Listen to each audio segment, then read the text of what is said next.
C'est au cœur du 11e arrondissement de Paris, dans une petite ruelle au nom enchanteur de Passage de la Main d'Or, que se trouve le Théâtre de la Main d'Or.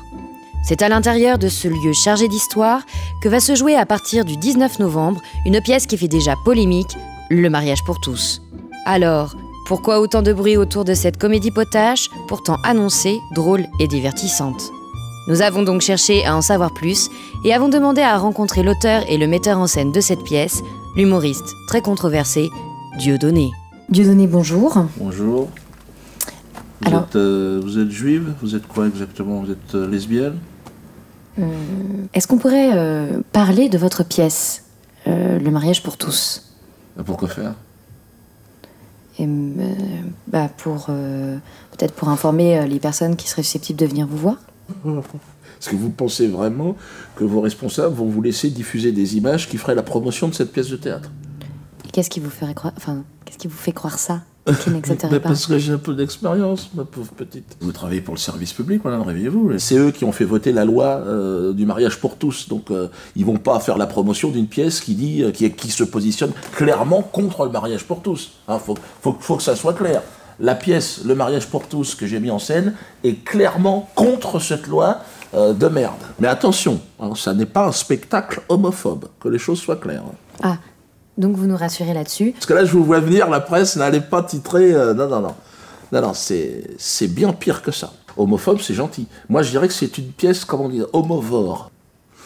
En l'écrivant, je me suis dit, il faut que le spectateur sorte et il ait envie de manger du PD, de le bouffer, toi, qui se jette sur un PD, il le dévore.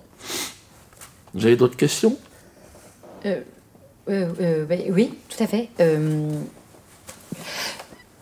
Les comédiens. Alors, pour cette pièce, j'avais besoin d'une famille, en réalité, d'un duo, mais familial. Donc j'ai pris un père et sa fille, hein, Pascal et Juliette. Ils sont d'origine allemande. Hein. Je les ai pris pour leur rigueur. C'est pas trop dur? Il faut bien travailler. Hein. Ah, c'est que putain! À notre niveau, on interprète, hein, c'est tout. On n'a aucune responsabilité légale sur le message qui est véhiculé. Ah, n'est-ce pas? Mais vous avez quand même un point de vue. Comme je vous l'ai dit, je travaille. Je m'interdis tout point de vue, d'une manière générale. Je ne pense pas, comme la plupart des Français, quoi. Avoir un point de vue, c'est un luxe que je ne peux pas me permettre. Je subis. C'était ça ou faire le Père Noël au Leclerc de Massy. Quant à ces mères qui refuseraient de nous marier, une fois la loi votée, ils sauront à rendre des comptes avec avec la justice. Le temps est venu pour vous d'échanger. Qu'est-ce que tu fais là? Mais non, changer! Bras tendu, putain, c'est... Regarde, bon là t'es sur une canette, tu le lèves. C'est marqué, putain, les gars, lisez. Mais non, parce qu'il est pédé, le gars, non. Vous n'avez pas peur que cette collaboration, je ne sais pas si le terme est approprié, ne vous colle une étiquette d'infréquentable dans le milieu? Je considère cette pièce un peu comme... Voilà, comme ça, c'est pas mal. Mes adieux au show business. Changer! Là, on est bon.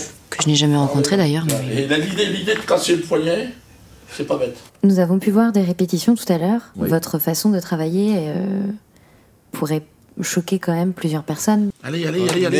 J'irai jusqu'au bout, voilà. C'est une question de dignité. La tête inclinée, la tête s'incline. Je vais te mettre ça. Tu peux la tenir? Ouais, si on pouvait terminer là-dessus, ça serait parfait. Toi, tu peux dégager, là, on est en train de bosser, il y a quand même des trucs qu'on peut pas montrer. Hein. Pascal! Viens voir! Pascal, à genoux, mets-toi là. Alors, excusez-moi.